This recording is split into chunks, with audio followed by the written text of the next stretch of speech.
Mellor imposible.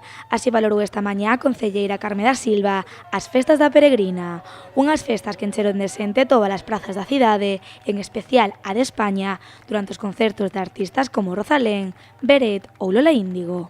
O feito de que toda a programación que se fai sexa de balde, pois facilita e permite que moitísima xente que se tivese que facer o desembolso económico que supón a entrada dun concerto, pois non podería ir, e así ven e ademais consume na hostelería, no comercio local, que está moi ben, porque iso é un retorno económico moi importante. Ademais do éxito de participación, o Goberno municipal valorou positivamente os datos rexistrados nos controis de alcolemia. Dos 1.300 que se fixeron, soamente houbo 13 positivos.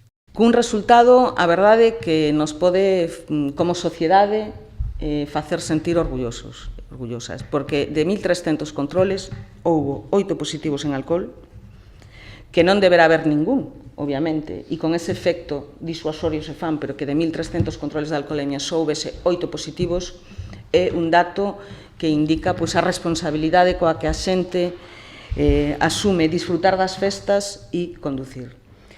E 5 positivos en drogas. A concelleira de Festas non quiso pasar por alto as peticións da cidadanía para os vindeiros anos. Entre elas, a máis exixida foi a instalación de pantallas gigantes.